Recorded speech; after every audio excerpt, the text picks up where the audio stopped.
구약 성경에서 하나님의 거룩한 산이라고 하는 이것은 곧 시온산으로 일컬어지는 바로 하나님의 언약의 좌소를 의미합니다. 우리가 시온이란 말을 많이 듣지 않습니까? 우리 찬송가에도 보면 시온의 영광이 빛나는 아침 이러면서 시온에 대한 노래도 하고 그러는데, 바로 그 시온이 뭐냐면 바로 하나님의 언약의 좌소, 그것을 말해요. 그것이 바로 구약 성경에서는 예루살렘 성 다윗성을 의미했습니다. 그리고 그 예루살렘 성 중에서도 또 여호와의 임재가 있는 이 예루살렘 성전, 또 그 성전의 핵심 코어, 이것도 뭡니까? 바로 지성소죠. 그 성소 안에는 또 지성소가 있고, 그리고 또 그 지성소 안에는 또 뭐가 있습니까? 언약궤가 있죠. 그래서 속죄소가 그 언약궤 위에서 이렇게 뒤덮고 있고, 그리고 그 언약궤 안에는 또 뭐가 있습니까? 그 언약궤 안에는 바로 여호와의 율법, 모세의 법궤, 돌판이 있죠. 그렇죠? 바로 이렇게 시온이라고 하는 것은 하나님의 언약의 지경이 이 하나님의 여호와의 율법, 이 말씀을 중심으로 해서 모든 그 지경을 바로 시온이다, 이렇게 말을 했습니다. 그래서 오늘 이 본문 말씀에서도 하나님의 거룩한 산이라고 하는 것은 여호와의 율법, 하나님의 말씀이 통치하시는 언약의 그 모든 바운더리, 지경들, 이것을 바로 거룩한 산이다, 이렇게 부릅니다. 그 왜 예루살렘 성을 왜 거룩한 산이라고 부르고 시온의 도성이다 왜 그렇게 부를까요? 거기에 하나님의 언약이 있기 때문에 그런 거예요.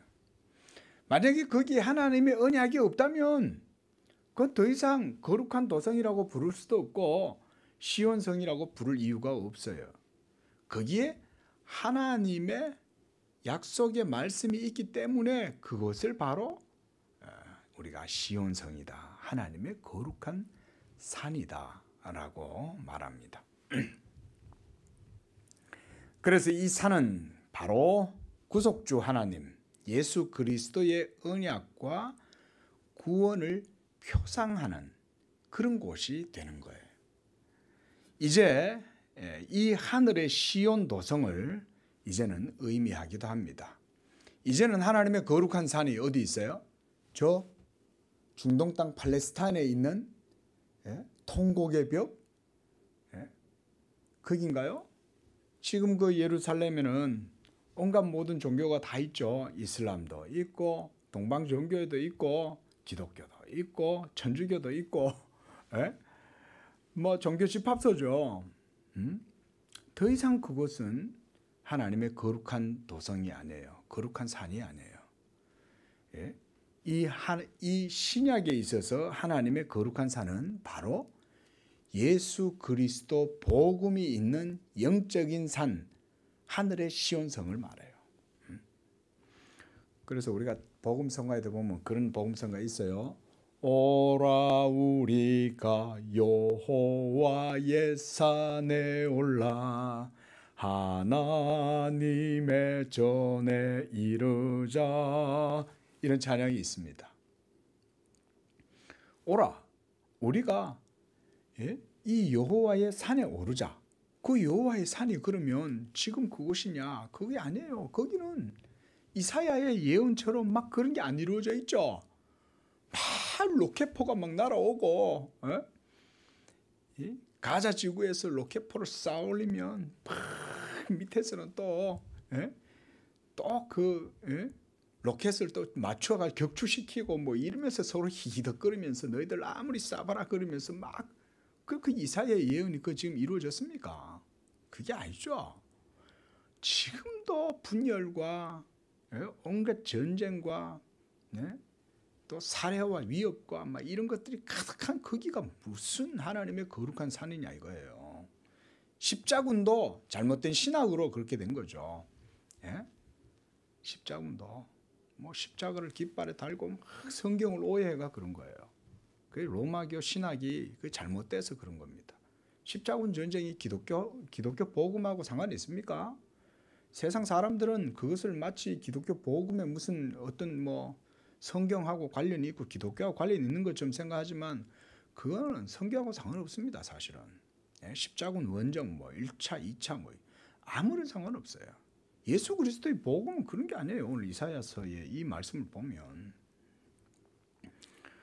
이사야서 2장 3절에 보면 많은 백성이 가며 이르기를 그랬어요. 많은 백성이 가며 이르기를 오라 우리가 여호와의 산에 오르며 야곱의 하나님의 전에 오르자.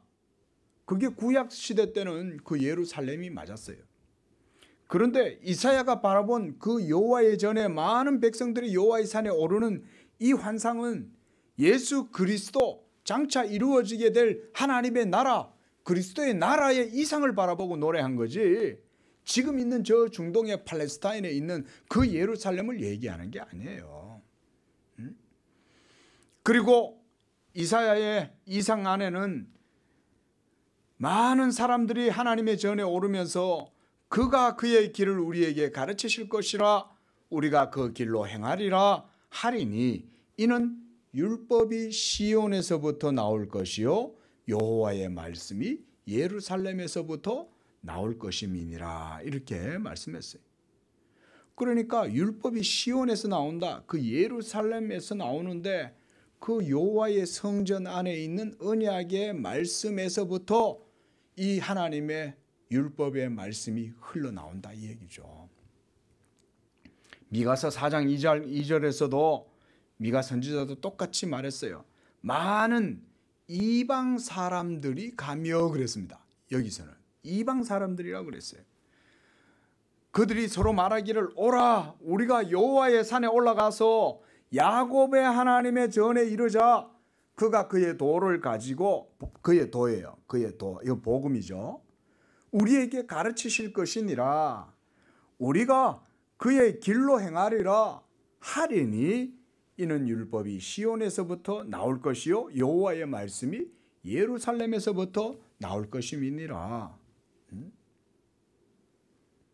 여러분 이 이사야의 예언이나 미가 선지자의 예언이 여기서 보여주는 바가 뭡니까? 이게 바로 예수 그리스도의 복음인 거예요. 우리가 예수 그리스도의 이 복음의 기원을 아브라함의 언약에서부터 우리가 그렇게 출발을 하죠. 복음의 기원이. 물론 뭐 그 이전에도 하나님의 구속 계시의 역사가 있었죠. 아담이 하나님이 금하신 이 선악과를 먹음으로부터 인해 가지고 부패하고 타락하고 범죄해서 그렇게 했을 때부터 하나님께서는 아담에게서부터 벌써 복음을 제시해 주셨죠. 그래서 원시적인 형태로 이 복음이 아담에게서부터 시작되긴 했지만 하나님께서 노아 홍수 이후에 이제 창세기 12장에 이르러서는 이 하나님의 구원의 계보가 아브라함에게로 딱 이렇게 내려가죠. 성경은 그걸 보여주죠. 그래서 노아의 세 아들 셈과 함과 야벳이 있었는데 이 함과 야벳의 계보도 점점점 번성해서 온 땅으로 다 퍼져나갔지만 특별히 하나님께서 구속 계시가 셈의 계보로부터 흘러나와서 창세기 11장에 가면 아브라함의 아버지 데라에게로 연결이 되죠. 그래서 데라에게서 아브라함과 하란과 나홀이 태어나잖아요. 그리고 그 중에서도 하나님의 이 말씀이 아브라함에게 임하는 것을 볼 수가 있죠. 그래서 아브라함이 창세기 12장에 이 하나님의 부르심을 받고 그가 메소포타미아의 하란에서 출발해서 약속의 땅 가나안으로 들어가게 되는 그런 여정을 우리가 창세기를 통해서 봤죠. 자, 그래서 하나님께서 이렇게 구속주 하나님의 이 구원 계시를 드러내신 것은 그래서 우리가 아브라함의 언약에서부터 이루어졌다 이렇게 보는 거예요. 예? 이 구속의 언약이 그 다음 아브라함 이후에는 누구에게 주어졌어요? 이스마엘 누굽니까? 이삭에게서 났죠. 왜입니까? 약속의 자녀여야만이 아브라함의 언약을 받아 누릴 수 있기 때문에 이스마엘은 하나님의 약속의 자녀가 아니었죠. 그것은 그저 아브라함이 그냥 사라의 그 등살에 밀려가지고 하가를 취해가지고 그에게서 태어난 육신의 아들이 이스마엘이죠. 육신의 아들이긴 하지만 이 이스마엘은 하나님의 약속의 자녀는 아니었어요. 약속의 자녀는 하나님께서 약속하신 이삭이 바로 이 사라에게서 날 그 아들이 바로 약속의 자녀죠. 그 아들의 이름이 바로 이삭이었죠. 그리고 이 이삭을 통해서 하나님의 아브라함의 언약이 이삭에게로 가고 그 다음 이삭에게서 태어난 아들은 누구였어요? 야곱 하나였습니까? 에서죠. 그래서 리브가에게서 쌍둥이가 태어나잖아요. 에서와 야곱이 태어나죠. 그래서 두 자녀가 한 태중에서 태어났음에도 불구하고 놀라운 하나님의 섭리는 뭐냐면 하나님의 이 은총의 언약, 구원의 언약이 이 쌍둥이 한 배에서 태어난 쌍둥이인데 누구한테로 가냐? 작은 자에게, 동생에게로 이 구원의 언약이 가는 거예요. 그래서 하나님께서 이 구속의 경륜을 보여주시려고 이 큰 자가 작은 자를 섬길 것이요 작은 자가 큰 자보다 강할 것이다 라는 예언을 하시면서 동생 야곱이 이 언약을 누리게 됨을 하나님이 말씀해 주시는 거예요. 그래서 말라기 1장 2절 3절에 보면 내가 야곱은 사랑하고 에서는 미워하였다. 그래서 에서의 모든 거처는 황폐하게 하였다. 하나님이 이렇게 말씀하시는 거예요. 이것은 하나님의 선택이 언약이 야곱에게 주어졌다는 것을 우리에게 보여주는 겁니다. 또 하나님께서 야곱의 모든 거처보다 시온의 문들을 사랑하시는도다 라고 시편 87장 2절에 말씀하신 것처럼 바로 이 시온의 문들을 사랑하신다는 얘기가 뭐냐면 야곱의 거처보다 시온의 문을 사랑한다는 말은 뭐냐? 야곱의 언약, 아브라함의 언약, 이삭과 야곱에게 주신 그 언약의 본질과 실체는 야곱의 육체로 태어난 자손들이 아니라 그 언약의 실체는 바로 예수 그리스도다 이걸 보여주는 거예요. 그래서 야곱의 모든 거처, 야곱은 하나님의 언약 백성이잖아요. 그들이 바로 구약의 이스라엘 백성들이었잖아요. 그런데 하나님은 야곱의 모든 거처보다 시온의 문들을 사랑하신다 이 말을 하시는 거예요. 시편 87편 2절 말씀. 이게 무슨 말일까요? 왜 하나님은 야곱의 거처들보다도 시온의 문들을 사랑하신다고 말씀하실까요? 말씀드렸듯이 시온은 하나님의 언약의 좌소 보좌예요. 핵심이에요. 코어예요. 그러니 그 코어 핵심의 문, 천국의 문이죠. 그 문을 사랑하신다. 그게 뭘까요? 그 문이 예수 그리스도로 말미암는 구원의 문을 말하는 거예요. 말하자면 그저 문학적으로 시편 기자가 이렇게 표현하는 거죠. 그러니까 야곱 언약의 실체, 하나님이 야곱의 언약을 귀하게 여기지만 야곱의 모든 거처보다 더 이 시온의 문, 예수 그리스도. 예수 그리스도는 문이잖아요. 나는 양의 문이다. 예수님이 바로 그 구속의 문이죠. 왜 그것을 더 사랑한다. 이처럼 이 언약의 실체요 본질이 바로 예수 그리스도이신 것을 구약의 선지자들은 예언을 했던 거예요. 그리고 시편 132편 13절에도 시온에 대해서 이렇게 말씀하셨어요. 여호와께서 시온을 택하시고 자기 거처를 삼고자 하여 이렇게 말씀하셨어요. 시온을 택하셔서 자기 거처를 삼고자 했다는 거예요. 하나님이 거하실 곳을 예루살렘으로 정하셨다는 것입니다. 그래서 14절에 이는 내가 영원히 쉴 곳이라. 안식, 하나님께서 사베스데이, 이 안식일을 바로 시온 가운데에서 이루실 때 예수 그리스도로 말미암아 하나님의 영원한 안식이 이루어지게 되는 거예요. 그래서 예수 그리스도로 말미암아 하나님도 더 이상 이제는 그리스도 예수 안에서 쉬시는 거예요.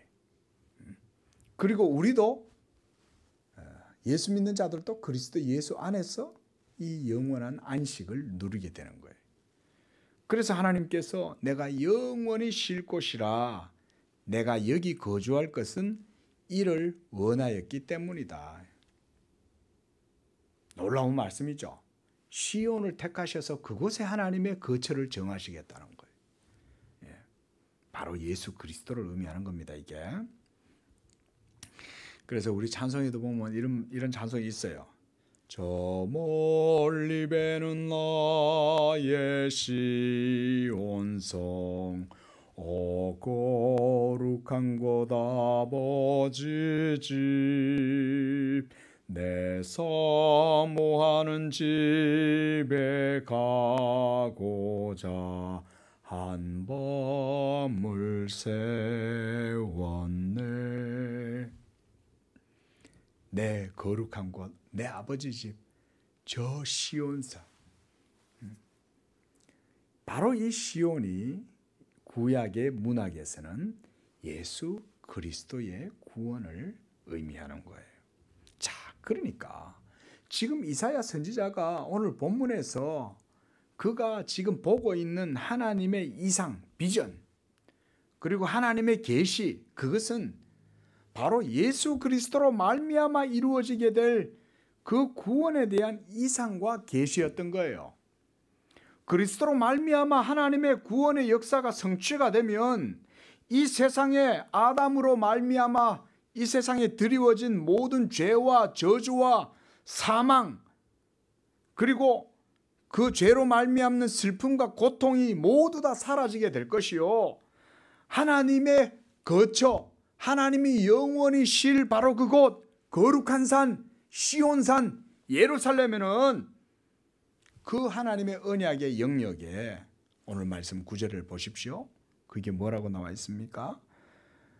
하나님의 거룩한 산 모든 곳의 영역에는 해됨도 없고 상함도 없을 것이요, 또 하나님의 구속의 은총 가운데 있는 그 모든 지경에는 여호와를 아는 지식이 마치 물이 창일해서 온 바다를 확 뒤덮고 있는 것처럼 충만하게 여호와를 아는 지식으로 다 뒤덮일 것이다, 그 말이고. 우리 찬양이 좋잖아요, 그죠? 세상 물이 바다 덮음같이, 어디 이런 찬양을 참 지었는지, 참 하나님의 특별한 은사가 있는 것 같아요.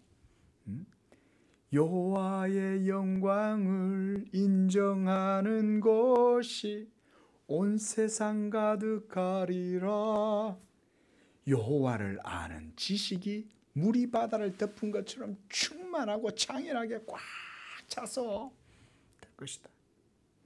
그래서 그날이 되면 사람들이 뭐라고 말하냐? 서로 이르기를, 예수 그리스도의 구원이 이루어지게 되는 그날이 되면 서로 이렇게 말하는 거예요.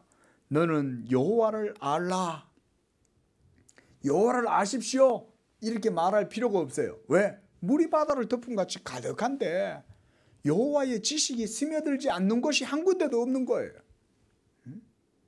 온 세상에 바다에 물이 확 잠겨가지고 곳곳에 다 스며드는 것처럼 여호와를 모르는 사람이 한 사람도 없는 거예요. 그러니까 누가 누구한테 여호와를 아십시오, 여호와를 알라 이렇게 말할 필요가 없다는 거예요. 그날이 되면. 이게 바로 예레미야 선지자의 말씀이에요. 예레미야서 31장 34절 말씀을 한번 보십시오. 뭐라고 얘기하냐. 그들이 다시는 각기 이웃과 형제를 가리켜 이르기를 너는 여호와를 알라 하지 아니하리니 이는 작은 자로부터 큰 자까지 다 나를 알게 될 것이기 때문이다 이 말이에요. 예수님 모르는 자가 없는 거예요. 어린아이도 예수를 알고 어른도 예수를 알고 장로님도 예수를 알고 모든 세상의 사람들이 다 구속주 예수 그리스도를 알게 되는 그날이 올 것이다. 이게 바로 예레미야 선지자도 이사야 선지자와 마찬가지로 동일하게 그렇게 예언을 하는 거죠. 그래서 그리스도 예수의 이 구속이 성취가 되면 하나님을 아는 지식이 온 땅에 충만하게 되어서 큰 자로부터 작은 자에 이르기까지 모두가 다 하나님을 안다. 작은 자란 얘기는 신학자들만 하나님을 안다는 얘기가 아닌 거예요. 유명한 어거스틴이나 칼빈이나 뭐 루터나 쯔빙글레나 이런 사람만 아는 게 아니라 어린아이들, 비천한 자들, 무식한 자들, 난 놓고 기억자도 모르는 그런 문맹인들조차도 모두가 다 예수 그리스도를 아는 그런 날이 오게 될 거다 그 얘기인 거예요. 그게 바로 작은 자를 말해요. 자, 여러분 우리가 오늘날 이제 신약의 시대를 살아가지 않습니까? 참 우리는 좋은 때를 만난 거예요. 구약의 선지자들과 구약의 모든 족장들과 구약의 모든 경건한 성도들이 그토록 바라보았던 그 날, 예수 그리스도의 복음의 날, 하나님의 영광을 인정하는 것이 온 세계에 가득하게 되는 그 날을 그토록 사모하고 바라보기를 원했던 그 날을 우리는 지금 살아가고 있죠. 할렐루야. 감사하시기 바랍니다. 얼마나 우리는 하나님의 경륜, 하나님의 섭리, 하나님의 역사의 시간 속에 우리는요 하나님의 진짜 은총의 시대를 태어난 거예요. 그래서 예수님이 마태복음 말씀하시잖아요. 너희의 눈은 봄으로 너희의 귀는 들음으로 복이 있다. 구약의 모든 선지자들이 그토록 보고자 했고 오리라고 한 그 그리스도를 너희는 보고 너희는 그 그리스도의 복음을 듣지 않냐. 그리고 지금 신약의 시대를 살아가는 우리 성도들은 어떤 시대입니까? 예수 그리스도께서 모든 율법의 구속의 모든 구약의 경륜을 다 십자가로 성취하고 이제 우리는 그리스도의 그 구속의 은총을 생명과 의를 누리는 시대를 지금 살아가고 있잖아요. 이러니 우리가 날마다 찬양을 해야 되는 것입니다. 믿으시기 바랍니다. 항상 찬양하세요. 그래서 항상 기뻐하라는 얘기가 그건 거예요. 범사에 감사하고 항상 기도하라는 얘기는 이미 예수께서 모든 구속을 다 이루셨기 때문에 기뻐할 수밖에 없는 거예요. 우리는 육적으로 힘들고 고단하고 어려운 때가 있긴 하겠지만 그럼에도 불구하고 이미 예수께서 모든 구속의 역사를 성취하셨기 때문에 우리는 항상 기뻐할 수 있는 거예요. 짜증내지 마세요. 항상 기뻐하시기 바랍니다. 그렇게 할 수가 있어요. 이제는 예수 그리스도께서 모든 것을 여러분들을 위해서 다 이루셨기 때문에 믿으시기 바랍니다. 이걸 믿어야 복이 오는 거예요. 이거 안 믿고 맨날 교회 다녀도 아무 소용없어요. 목사가 딱 이런 중요한 거 얘기할 때 옳다거니 하고 딱 잡아야 돼요. 아유 그렇구나. 그래서 항상 기뻐해야 되는구나.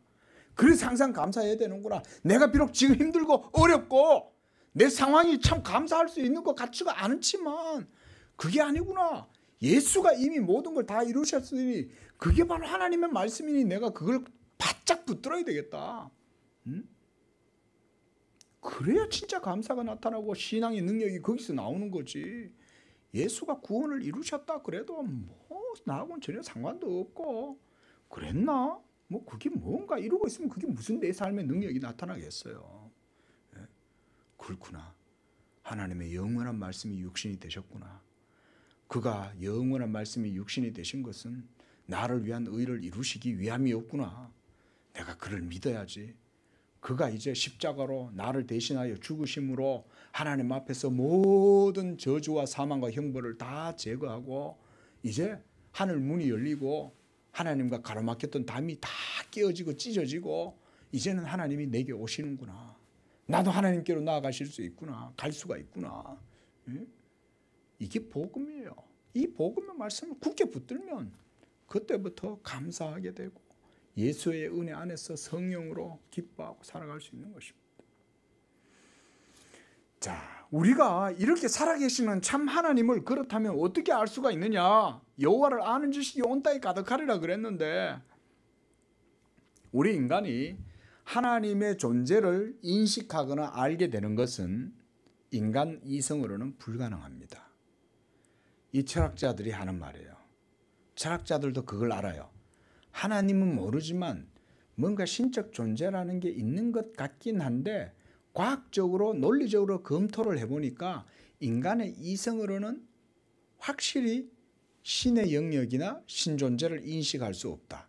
이 철학자들의 결론입니다. 자, 틀립니까? 맞는 말입니까? 맞는 말입니다. 틀린 말이 아니에요. 인간의 이성으로는 하나님의 초월자에 대한 하나님에 대한 지식을 가질 수가 없어요. 두 가지가 이유가 있어요. 첫째는 먼저 우리가 타락했기 때문에 거룩하신 하나님의 그 본질과 실체를 우리가 범접할 수가 없는 거예요. 타락했기 때문에. 또 두 번째 이유는 뭐냐면 아무리 인간의 이성이 뛰어나고 탁월해도 하나님이 오셔서 자기의 계시를 우리에게 알려주시지 않으면 자기의 지식을 우리에게 계시, 리버레이션이라 그러잖아요. 이걸 나타내 보여주시지 않으면 우리가 알 수가 없어요. 첫째는 우리가 무능력하기 때문이요.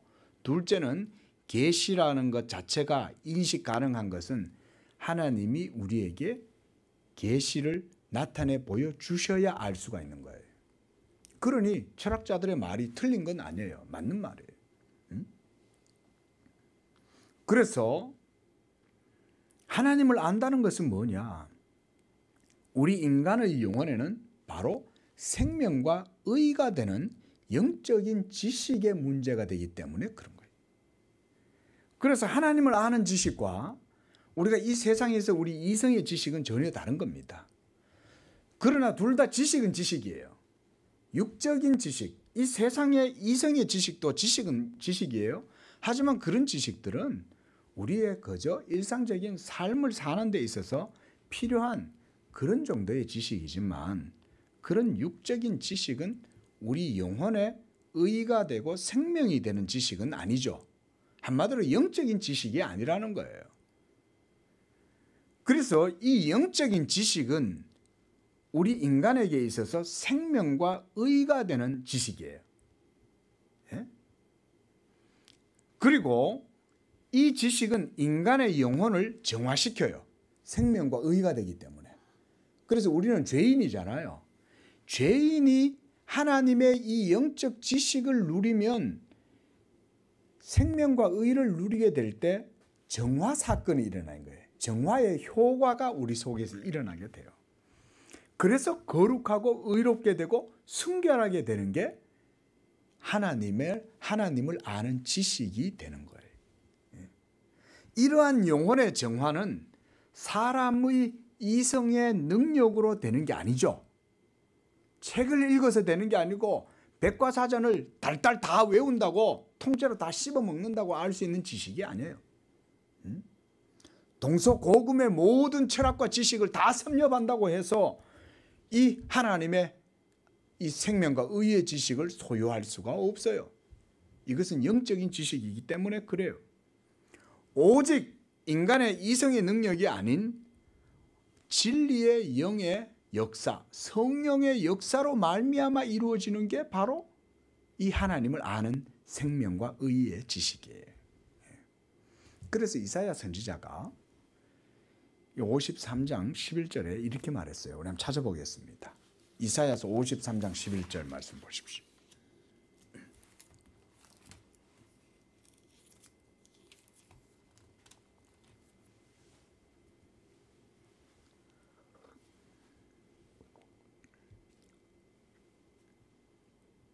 자, 53장 11절 함께 읽습니다.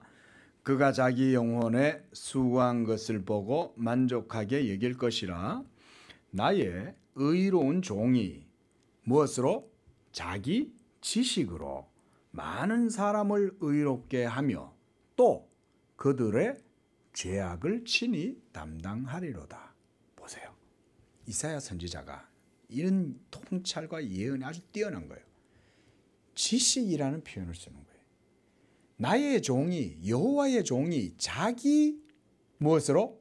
지식으로. 대단한 표현 아닙니까? 이 이사야가 어떻게 이 복음의 놀라운 통찰력을 가지고 있는 거예요. 예수 그리스도를 아는 지식이 가장 고상하다. 사도 바울이 그렇게 말했던 것처럼 이사야 선지자도 장차 오실 자 메시아, 하나님의 거룩한 종 예수 그리스도가 자기의 지식으로 많은 사람들의 죄악을 담당한다. 그 말은 정결하게 하고 의롭게 한다는 말이죠. 그들의 죄를 사하고 거룩하게 하고 정결하게 하고 순결하게 할 것이다. 바로 이 이사야 선지자가 말한 지식이 여호와 하나님을 아는 지식이.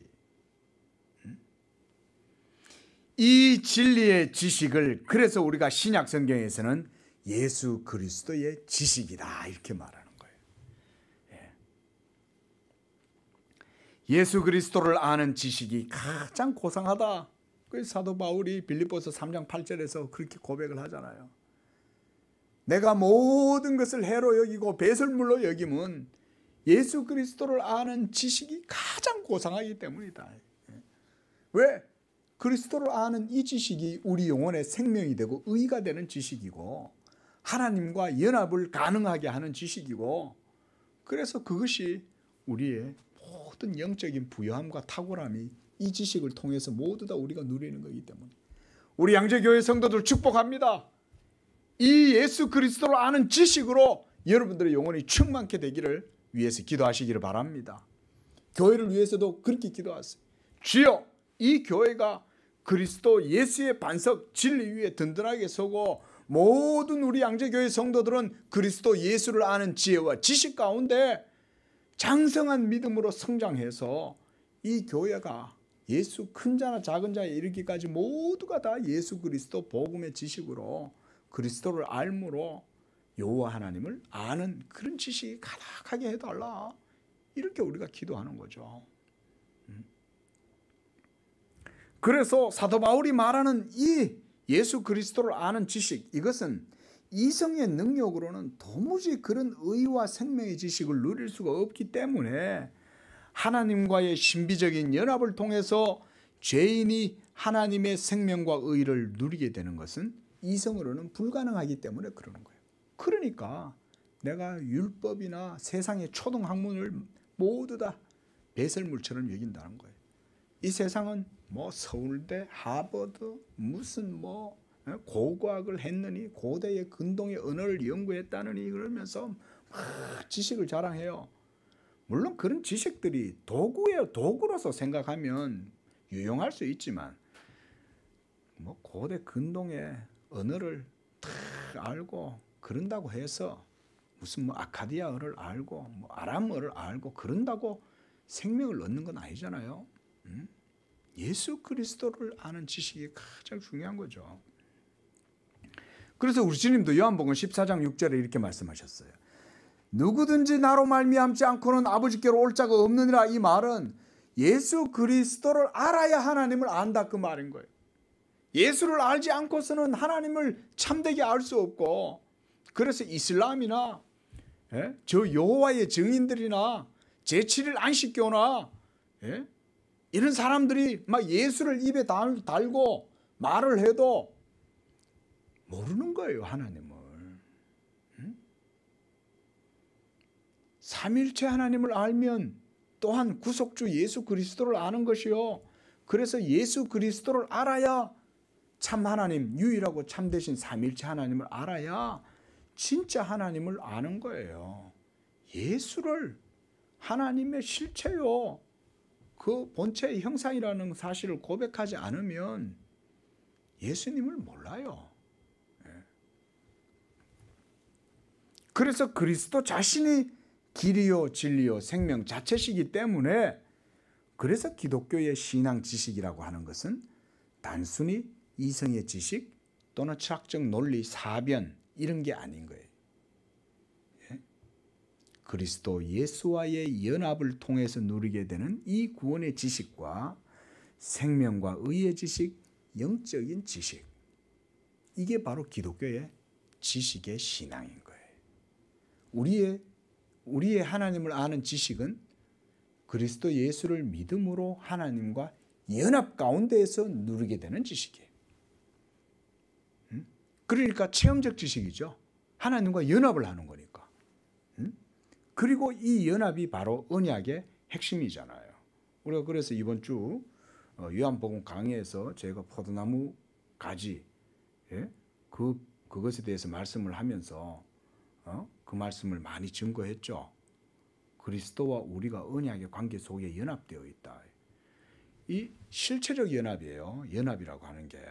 이 실체적인 연합이라고 하는 것은 신성과 실체적으로 연합했다는 말이 아니라 예수 그리스도의 몸과 우리가 성령으로 말미암아 연합되어져 있다, 이 말인 거예요.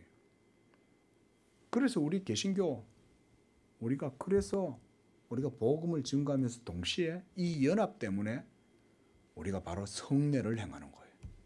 요즘 코로나 때문에 성례 행하는 게 참 어려움이 많이 생겼는데, 왜냐하면 인터넷으로 전부 다 예배를 드리고 이러고 한테 모일 수 없고 뭐 점심도 못 먹게 하니까 이거 성찬을 하려고 그러면 법을 어겨야 되는 거죠. 또 그건 또 그럴 수도 없고, 이게 참 어떻게 보면 하나님의 섭리라고 저는 생각해요. 성찬도 하나님이 안 받으시는 거죠. 야, 성찬도 좀 그만둬라 좀, 이러시는 거죠. 어떻게 보면 하나님은 우리가 성찬을 행함으로 그리스도의 몸에 연합이 되어 가지고 이와 같이 예수 그리스도의 생명의 지식, 의의 지식을 체험적으로 우리의 몸으로 누리고 먹고 마시기를 원하시지만, 너무나 우리가 복음에서부터 멀어져 있고 이 복음이 증거가 되지 않으니까 하나님이 모두 다 그냥 흩어져서 그냥 예배 드리라 좀. 성찬도 의미도 없이 뜻도 없이 뭐 그 의미도 뭔지도 모르고 막 행하면 우리가 그걸 소중하게 생각하겠냐 이거죠. 자, 다시금 말씀드립니다. 그리스도 예수를 아는 지식, 지금 이사야가 바라본 여호와를 아는 지식이 온 세상 가득하게 되리라고 하는 이 지식이 지금 우리 가운데 주어져 있는데, 우리가 이것을 예수 그리스도의 복음을 통해서 누리는 거죠. 그리고 이 구원의 지식이 여러분들을 의롭게 하고 여러분들의 영혼에 생명을 주는 것은, 이 복음의 지식은 우리가 그리스도와 연합을 통해서 누리는 거기 때문에 우리는 이 지식을 체험적 지식이라고 그러는 거예요. 그런 의미에서의 체험인 거예요. 뭐 임사 체험을 한다든지 무슨 은사 체험을 한다든지 그런 체험이 아니에요. 성령이 믿는 자 속에 실제로 임하시고 그의 복음을 통해서 우리 속에 생명의 효력을 불러일으켜서 이 복음의 말씀이 죽은 여러분들의 영혼을 살리고 여러분들 속에 있는 모든 불의를 제거해서 여러분들을 정결하게 하고, 그래서 하나님과의 거룩하고 순결한 언약이 이루어지도록 역사하시는 거예요. 이사야가 말하고 있는 여호와를 아는 지식이란 바로 그 예수 그리스도를 아는 지식을 지금 말하고 있는 것입니다. 예수 그리스도의 복음의 영광과 그 탁월한 빛을 이사야는 바라보고 있는 거예요. 사도 바울이 그래서 놀랍고 탁월한 것처럼 이 구약의 시대에 예수님이 아직 오시지도 않았고 구속을 완전히 성취하시지도 않았음에도 불구하고 이사야는 벌써 그날을 내다보면서 그날에 예수 그리스도의 구속이 성취되는 그날에 계속 그날을 노래하는 거죠. 얼마나 대단합니까? 그러므로 그날 예수께서 모든 구속을 성취하실 그날에 이르면 이새의 뿌리에서 한 싹이 나서 만민의 기치로 설 것이요 열방이 그에게로 돌아올 것이며 그가 거한 곳이 영화로우리라 라고 이렇게 말씀을 합니다. 10절 말씀이죠. 그렇죠? 이 놀라운 복음인 거예요. 예수 그리스도의 구원의 깃발이 만민 가운데 서게 될 것이요 열방이 그 복음의 깃발을 바라보고 그에게로 돌아오는 이런 비전, 이상을 이사야가 지금 보고 있는 거죠. 이 비전은 바로 하나님께서 먼저 믿음의 조상 아브라함에게 보여주신 그 이상이었죠. 그렇죠? 그래서 우리가 창세기를 강해하면서 아브라함 언약에 대해서 제가 누차 강조한 거예요. 아브라함의 언약은 바로 복음이었다는 거예요. 그래서 사도 바울도 아브라함에게 하나님께서 복음을 전했다 이렇게 갈라디아서에서도 말씀하죠. 하나님께서 아브라함에게 하신 그 언약의 말씀이 바로 복음이었던 거예요. 성경은 그렇게 해석하는 거예요. 그래서 아브라함이 창세기 12장 2절에 하나님께서 이 아브라함을 부르셔서 뭐라고 그래요? 내가 너로 여러 많은 민족의 조상 아버지가 되게 하리라. 아부 이 말은 아버지란 말입니다.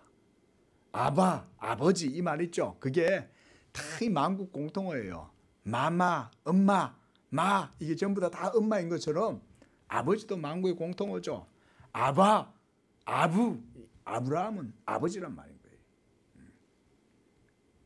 17장 4절에서 6절에서도 하나님은 이 아브라함으로 하여금 많은 민족의 아버지가 되겠다 이렇게 말해요.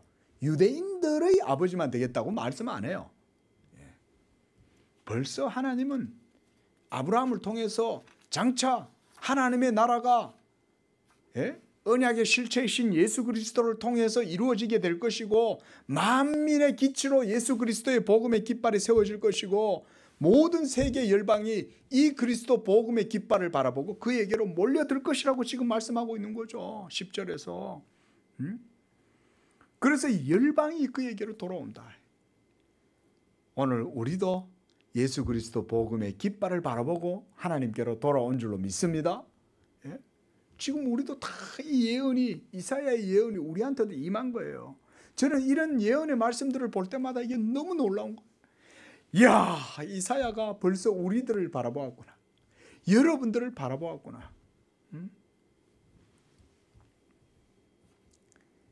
이 구속자께서 바로 이새의 뿌리에서 나게 될 거라고 말씀을 하고 있어요. 그리고 그 싹, 이 싹이 뭘까요? 누구를 말해요? 바로 하나님의 언약의 중보자이신 예수 그리스도. 그가 바로 이새의 뿌리에서 나게 될 싹이죠. 이 싹. 그러므로 17절에서 그날 곧 하나님께서 세우신 만세전에 하나님이 택하여 세우신 예수 그리스도를 통해서 하나님께서 자기의 손으로 그의 남은 백성들을 그 흩어진 여러 곳들에서부터 돌아오게 하실 것에 대해서 말씀을 하는 것입니다. 11절 보십시오. 아수르, 애굽, 바드로스, 구스, 엘람, 시날, 하맛과 바다 섬들 가운데에서 하나님께서 여러 곳에서 남은 백성들을 돌아오게 하실 것이다. 이건 뭔 얘기입니까? 바로 예수의 복음이 전파됨을 통해서 온 유대와 사마리아와 땅끝까지 이르러 주 예수의 복음이 편만하게 전파될 것에 대해서 예언하는 거죠. 그래서 예수님도 승천하시기 전에 제자들에게 너희는 성령이 너희에게 임하시면 너희가 온 유대와 사마리아와 땅끝까지 이르러 내 복음을 증거하리라 말씀하셨잖아요. 바로 그것을 이사야가 지금 보고 있는 거예요. 그래서 이 복음이 여러분 지금도 이사야와 모든 선지자들이 예언한 그대로 전 세계 만방에 지금도 전파되고 있는 거예요. 이게 기독교인 거예요. 기독교는 그냥 일반 종교가 아니에요. 하나님의 언약의 말씀을 따라서 선지자들이 예언한 그 계시를 따라서 지금도 교회의 사역들이 이루어지고 있는 거예요. 믿으시기 바랍니다. 이게 바로 하나님의 구속의 역사가 이렇게 이루어지는 거예요. 우리 양재교회도 이 하나님의 구속 계시의 경륜을 따라 하나님 나라의 사역을 감당해야 되는 줄로 믿습니다. 그러니까 우리가 기도하는 거예요.